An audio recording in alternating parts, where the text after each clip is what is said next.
All right, Nick and Andy, huge game coming up in the Premier League this weekend. Arsenal against Manchester City. Delighted to say I'll be there for Pro Soccer Talk in North London. I mean, these two title favourites at the start of the season.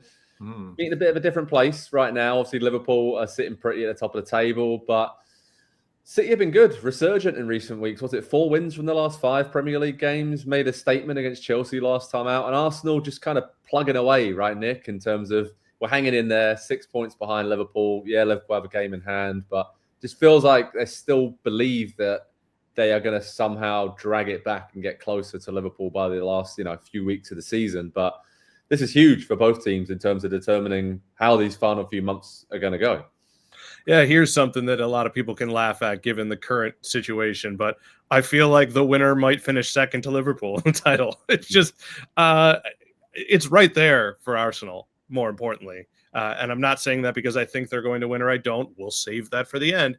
But as we move forward in the Guardiola-verse, right, where he was going up against his old pal Enzo Maresca, and now he gets to go up against version 2 in Mikel Arteta, as our producer FA has said in the chat.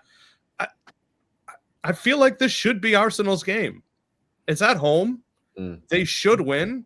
But because of all of that, and because of Erling Haaland looking happy, and because of how Marmoush, by the way, decent signing, based on a small sample size, may turn out to swing this whole half season. He looked phenomenal. So yeah, it's an exciting game that could go in any direction. And I really do feel like this could be for second place when all's said and done. It's true. I mean, Andy, when you look at it, City, if they win this, they'd only be 3 points behind Arsenal. And as bad as things have been for City, that's pretty remarkable. I was looking at that earlier. I was like, is that right? Because, we basically all expected City to be relegated with the form that they've been in. But it's really, they've dragged it back pretty impressively in the last, month or so. And to Nick's point, Haaland, Foden, De Bruyne, like all those big guys have stepped up and finally have some fitness and form. And again, they're just doing kind of what City always do at this point of the season, right? As soon as it gets to January and it's a new year, there they go. Yeah, they're plugging some results away right now, but at the same time, the performances, and especially against Bruges on Wednesday, was still a bit alarming. The way that they just had no control of that game. They couldn't get possession. They couldn't defend. They couldn't stop the counterattack.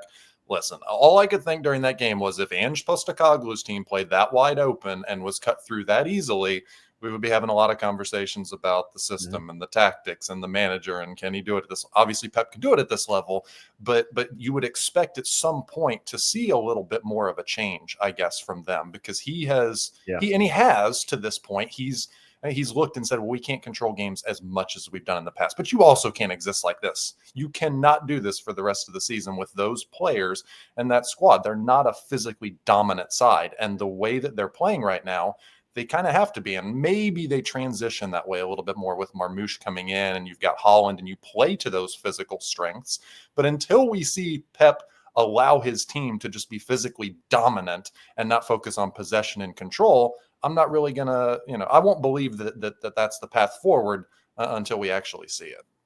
You know what? I think we talked about this a while ago. It's probably their best bet to finish in the top 4 or do something special this season is just to go for it. And it feels like they're doing that more now because they've realized what is the point of trying to replace Rodri? We can't do that. So we have to be a different team and still struggling. Like they don't have the control. You're right. I don't think they're used to that. Just the players they have that have been there for so long and it's just weird and alien to them. And if I can jump back in, they don't have the center backs to play that way because it's Akanji, Stones, Ruben Diaz. Like these are guys that are very good possession guys that defend small spaces very smartly and very well, not the Mickey Van de Ven or Virgil van Dijk that's covering 30, 40, 50-yard sprints back, emergency defending.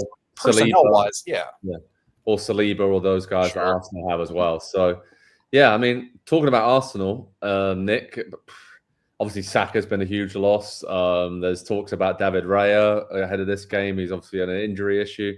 Just every step of the way this season, be it Odegaard, Saka, Saliba going down when they drop points against Villa. They've just been losing key players at really inopportune times to just stop their momentum, right? And they haven't had that the last couple of years. That's why they were so close to City and close to winning it. I don't know, stodgy is probably the best word to sum up Arsenal over the last couple of months. And nothing wrong with that. They're great from set pieces. I mean, every time I go to the Emirates, it's like they basically scored every time they get a corner, the way the crowd reacts. So it's, they've shown a different side to hang in there with Liverpool.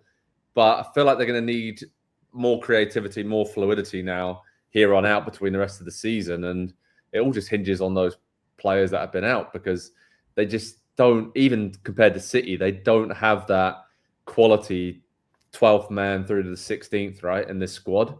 But if they're all fit, then I would pick Arsenal to hunt down Liverpool. But what do you make of them, and what are you kind of expecting from them from here on out? I mean, I'll be fascinated to see how Mikel Arteta plays this game. There were both teams didn't have their Champions League fates sealed at midweek going into the game, so it wasn't like Liverpool where they could just rotate. Both are down players that really impact what they do. And so is Mikel Arteta thinking, you know what?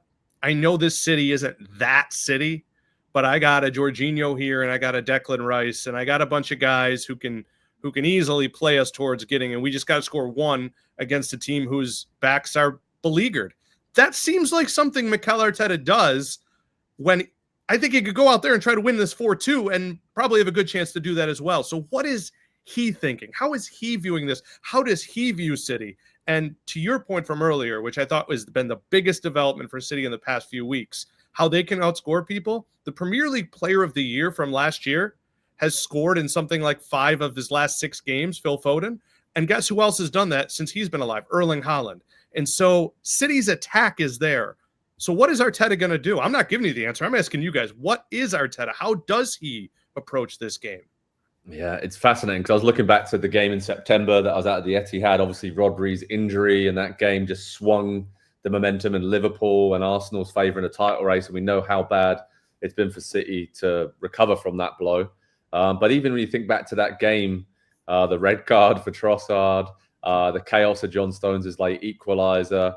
But even within it, I mean, Odegaard was missing for Arsenal that day, but he's back now. Obviously, he's a key cog to them. And just feel like there's so many great storylines and individual battles for this game, Andy. Is there like one area of the pitch? Is it midfield where Arsenal, if they have Partey, Rice and Odegaard, they can really dictate this game and stop the ball getting to Haaland, Foden, Marmoush, De Bruyne, whoever's in that attacking slots for City? Because that's probably the difference between when they faced them earlier in the season.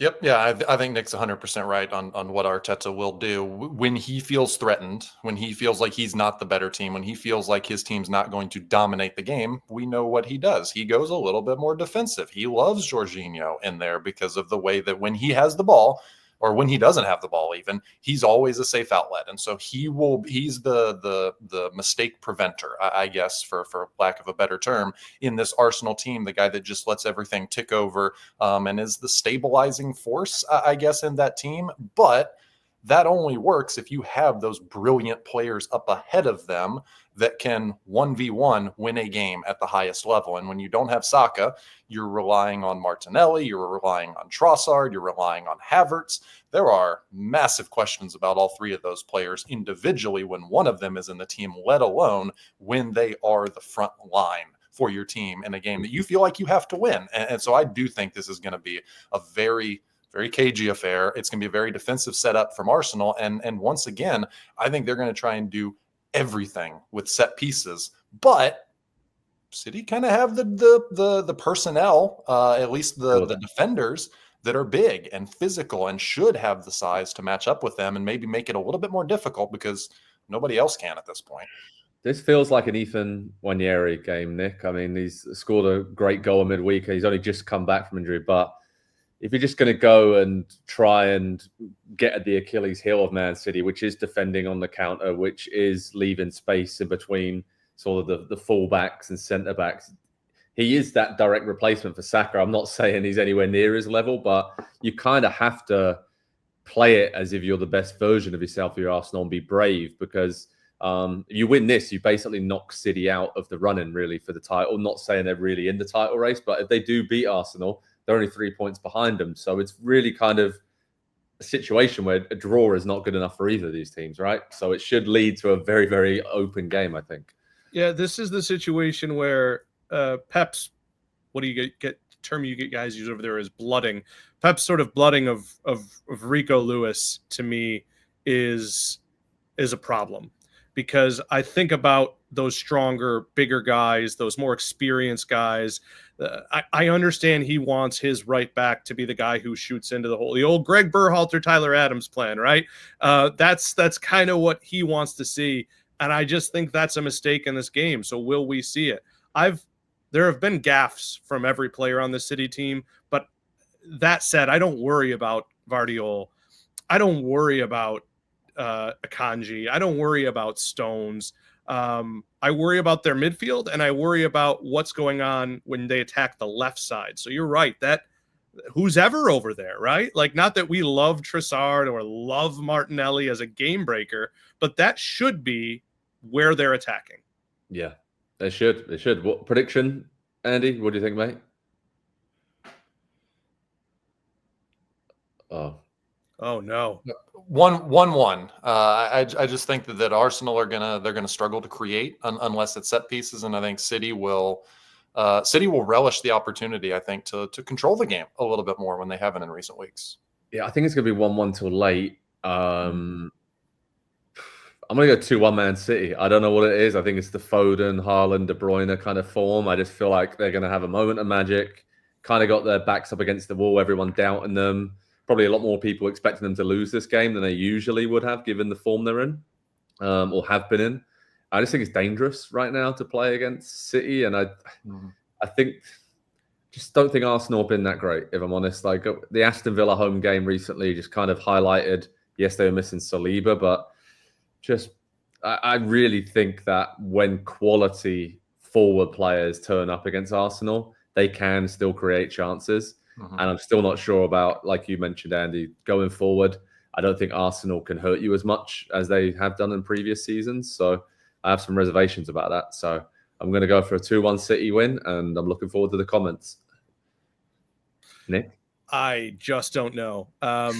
We saw a heavily enough rotated Arsenal, but an Arsenal who was in Spain. And while Man City were at home and doing their thing, I mean, I know that it wasn't comfortable for them, but it's not like they were running all over the pitch to do it. It was kind of, I don't know. I want to tell you that Arsenal's going to win this game. But when you asked Andy, my first thought was, 1-1. And then Andy said 1-1. And I know we don't normally go together, but I'm going to stick with Andy here. So I'm going to say 1-1 as well. I can't pick this one. It's tough.